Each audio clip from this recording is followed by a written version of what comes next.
Picture this for a second. Every single thing that's happened to you, the good, the painful, all of it landed in your life for a reason. Buddhism would say chance isn't part of the equation. Nothing just happens. The law of impermanence, how everything keeps moving. Things don't stay the same, they never have. The seasons shift, moods rise and fall, relationships change shape. Even the body you're living in right now isn't the one you had a decade ago. Buddhism calls this anicca, impermanence. It's not a philosophy, it's just how things are. The pain tends to come when we push against this. We want the good moments to stretch out forever. We want the hard ones to disappear fast, but life doesn't move like that. It moves like water, always going somewhere, never stopping to ask permission. Look at a river. It doesn't argue with the rocks, it just finds another way around. A tree loses every leaf it has each fall and doesn't seem bothered. Spring comes and there they are again. Something in that feels worth paying attention to. When we stop white-knuckling what's already changing, there's more room to breathe, to notice what's here now without dreading when it ends. And when something hard shows up, there's a kind of relief in knowing it won't stay either. Everything is mid-transition. Nothing has arrived at its final form. Peace from that angle isn't something you build. It's something you stop fighting against. Cause and effect, how karma actually shows up. Not a single thing we do disappears into thin air. Every thought, every word, every action, it all goes somewhere. This is what karma actually means. Not punishment, not some cosmic scorekeeper, just a natural law, like how heat rises. Like how things fall when you drop them. Drop a stone into still water. The rings move outward. They don't stop at any edge you draw. The same thing happens with how we move through the world. Some of it comes back quickly, some takes years, but none of it vanishes. And it's not only about what we do on the outside. What we carry around inside counts too. Someone who nurses bitterness long enough, even if they never say a word about it, that feeling shapes how they see everything around them. Someone who quietly practices patience ends up living in a different atmosphere, not because the world changed, because they did. Sometimes we watch people cause harm and walk away clean. Or we see good people get hit with things they didn't earn. It can look like the whole system is broken, but a seed doesn't always sprout the same week you plant it. Some take longer. The timing doesn't undo the process. There's a story. A student once asked his teacher why some people seem to be born lucky while others get none of it. The teacher said, "Plant apple seeds, you get apples. Plant thorns, you get thorns. Your life right now is shaped by everything that came before it. And what you do right now is planting something for later. That's not resignation. It's not a life sentence. It's actually the opposite. It means we're not locked in. Every choice is a real choice. If the past was full of harm to yourself, to others, that's not a wall. It's a starting point. Karma builds through thought, word, and action, all three. A thought that seems small, if you keep feeding it, can become what you say. And what you say can become what you do. The direction works the other way too. A real thought of warmth changes how you talk, and that changes how people feel around you. Watching how we act and think honestly, not harshly, just honestly, starts to show us the patterns. Why we keep ending up in the same situations. Why certain conflicts follow us from one place to the next, and it doesn't stop with us. The way we live touches the people near us. Our families, our neighborhoods, something wider than that. Generosity spreads out the same way that bitterness does. What also matters is why. Helping someone to look generous is a different action than helping someone because you actually care. The motion might look identical. The energy behind it isn't. Whatever happened before, habits, missteps, years of going in the wrong direction, none of that is sealed. Every day is another chance to plant something different, smaller than you'd think. Being a little more honest, a little softer with your words, helping someone without counting what you'll get back. A drop of water still makes rings. We're not passengers in our own lives. We don't control everything, but we're not powerless either. Every decision is a direction, and understanding that, sitting with it, changes how you carry yourself. When something hard happens, instead of asking why me, you can ask what this is showing you. That's a small shift, but it opens something. Everything returns, not as punishment, not as reward. As consequence, when you move through the world with that in mind, something in the way you act starts to settle. Attachment and pain, what it means to let go. Buddhism keeps coming back to this. Suffering lives in attachment. We hold on to people, things, feelings, ideas, believing they're what's keeping us okay. But nothing is permanent. And when the thing we're holding onto changes or leaves, the grip we had becomes the wound. The real trouble with attachment is the condition it creates. We tell ourselves we can only be fine if certain things stay in place. The relationship, the job, the specific arrangement of our circumstances.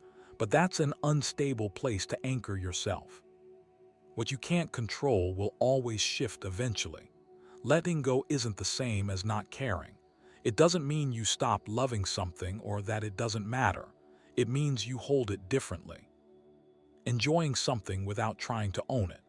Being with someone without demanding they stay exactly as they are. A love that doesn't grip doesn't need to. It can just exist. Once the grip loosens, something else shows up, a kind of lightness. The present moment stops being something to protect and starts being something to be in. The constant low-grade worry about keeping everything where it is, that gets quieter. Real stillness doesn't come from having everything secured. It comes from not needing it to be. The wisdom of acceptance, moving with what is. Life tends not to match the picture we made of it. Early on, most of us were taught to push, fight for what you want, resist what you don't, adjust when things go sideways. But something that usually doesn't get taught is how to simply accept what's already here. Acceptance isn't the same as giving up. That's the thing that gets confused. It's not collapse. It's not deciding nothing matters. It's clearer than that, seeing what's actually happening without insisting it should be different. It's releasing the demand that reality rearrange itself before you can be okay. A lot of what hurts us isn't the situation itself. It's the friction of resisting it. Something doesn't go according to plan and we fight it. Someone behaves in a way we didn't want and we try to rewrite them in our heads. Life moves and we dig our heels in. But life keeps moving anyway. All that resistance just burns energy. There's a story about a farmer whose horse ran off one day. The neighbors said, "What terrible luck." The farmer said, "Who knows?" The horse came back and brought others with it. "Good luck," said the neighbors. The farmer said, "Who knows?" His son tried to ride one of the new horses, fell, broke his leg. "Terrible," said the neighbors. The farmer said, "Who knows?" Then soldiers came through and conscripted the young men from the village. The son stayed behind because of his leg. The thing that looked like disaster became protection. The thing that looked like fortune led to danger. The full picture takes time. Acceptance doesn't mean staying still when something can change. If there's a real problem and a real solution, move toward it. But when something's beyond reach, when fighting it just means suffering twice, that's where knowing the difference matters. Meditation and paying attention help here. When you sit with your thoughts without immediately trying to fix or change them, you start to see how they pass. Emotions don't stay where they land. They move through. That observation makes it easier to let circumstances move through too without grabbing onto them. Other people are hard to accept. We want them to behave differently, to think like us, to show up the way we need them to. But they're in their own process, running their own history. When you stop trying to edit other people, something in the relationship breathes. Accepting someone isn't the same as tolerating harm. If something is genuinely damaging, that has its own response. But you can see someone clearly with all their contradictions, without needing them to change before you're willing to be at peace. And then there's accepting yourself. That one might be the hardest. The mistakes, the ways things didn't work out, the gap between who you are and who you thought you'd be by now. Self-compassion isn't about pretending none of that happened. It's about not making it a war. You can want to grow without treating yourself like the enemy. Loss will come. Failure too. And joy and connection, and things you didn't expect that turn out good. Life holds all of it at once. When both ends of that can be met with the same kind of steadiness, something shifts. The weight of constant resistance puts down somewhere. Every small moment is a chance to practice. A traffic jam, plans that got rained out, someone who didn't respond the way you expected. The small ones train you for the bigger ones. True ease isn't control, it's learning to move with what's there. What hard things are showing you, the hidden lesson in difficulty. Some things that happen don't make sense when they're happening. Losses, failures, the health thing you didn't ask for, the relationship that came apart. There's no clean reason attached to any of it in the moment.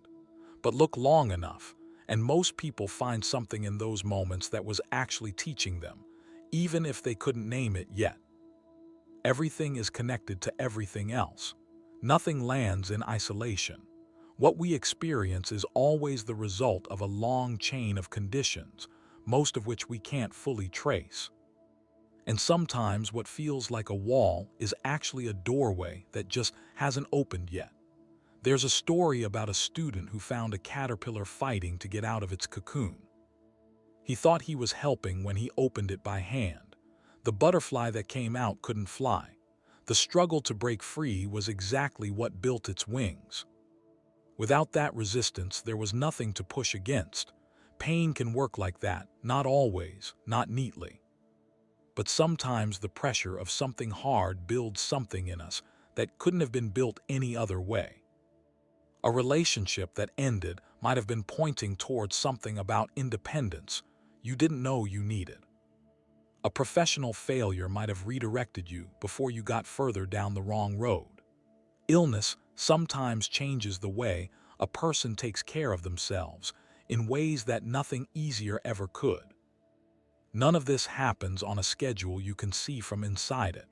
What looks like the worst thing may be, years later, the thing you'd never trade. The important part isn't resolving that question early. It's staying open to it. Instead of asking why this happened, try asking what it's offering. That's not a trick. It's a different relationship to what you're going through. Pain, when you don't turn away from it, has a way of clarifying things. It strips off what wasn't essential. What's left tends to be more real. When something hurts, there might be something in it asking to be looked at. A criticism that stings might be pointing somewhere. A loss that won't resolve might be showing that it's time to let something go that was already gone. Every hard moment is a choice between staying in it and using it. Not that using it is easy. But the option is always there. Something can be written down, the hardest things that happened, and what came from them. You might find that what you gained through those experiences is something you couldn't have gotten any other way. The question shifts from why to what for. A small thing to change. But it changes the relationship to the experience. Nothing here is easy, but most of it is useful if you let it be. Mindfulness. What it means to be somewhere. The mind wanders by default. Back to what happened. Forward to what might. Very rarely does it just stay where the body is in the only moment that's actually happening.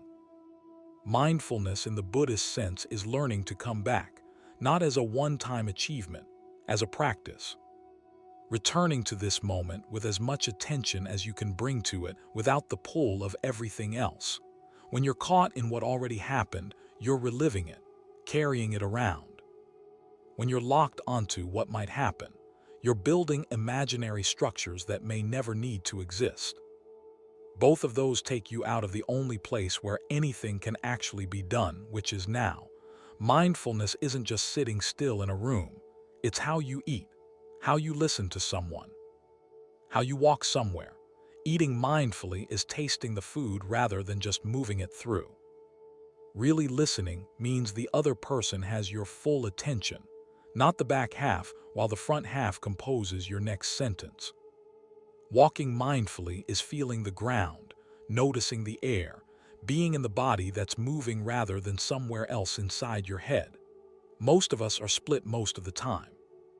Physically in one place, mentally somewhere else entirely. At the table with family, sorting through work.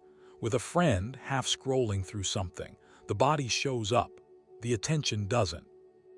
Buddhism describes the untrained mind like a restless monkey, always moving, always reaching for the next thing. Meditation is one way to train that tendency, not to eliminate the movement, but to get better at noticing when it's happening and bringing things back. Starting point, the breath. Not controlling it, just noticing it. In, out. When the mind drifts and it will you come back, that's the practice, not arriving somewhere. Returning again and again without judgment about how far it wandered. The goal isn't silence, it's observation, watching thoughts without becoming them. The image sometimes used is a sky and clouds. You are the sky, thoughts are clouds, they move through. You don't have to chase them or push them away. You can just watch them go. Living this way, you start to notice something. A lot of what felt urgent wasn't. A lot of suffering was happening in the past or the future, in memory or projection, while the present moment sat there, relatively fine. It also changes how you respond. Reactions that would normally happen automatically, frustration, defensiveness, fear taking over, get a pause inserted. Not always, but sometimes. And sometimes is a start. Every moment is usable. You don't have to wait for a special circumstance. The breath you're breathing right now is one. Washing your hands is one. Listening to someone talk is one. People tend to treat happiness as a thing ahead of them. When the job gets better, when the relationship works out, when some condition gets met. But the version of you who is always waiting for conditions hasn't learned to be present. And that doesn't change just because the conditions change. The details of an ordinary day, usually rushed past, are where most of life actually is. The small things, the texture of things, what's actually here. Problems don't disappear. But the mental noise around them quiets enough to see them more clearly. And clarity makes most things easier to carry. Mindfulness isn't a solution. It's more like a change in relationship to everything, to thoughts, to time, to what's happening. The past was real, the future will come, but right now is what's available, and it's usually enough. What the mind does, from suffering towards something else, the mind can make almost anything worse, or it can be something steadier, something you can work with. Buddhism's observation is that it's rarely what happens to us that causes the most suffering.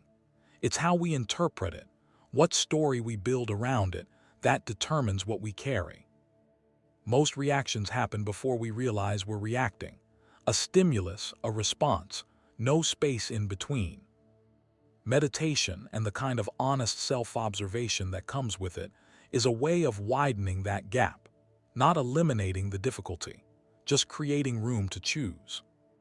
Difficult feelings aren't obstacles. They're information. When you stop running from a fear or a sadness, when you actually sit with it and look at it, it tends to loosen its hold. What we avoid stays in the periphery, always threatening. What we look at directly usually turns out to be more workable than we thought. When you stop identifying completely with the content of your thoughts, the worries, the self-criticism, the looped stories, something underneath them becomes visible. A kind of quiet that doesn't need external conditions to exist. That's not a destination you reach and stay at.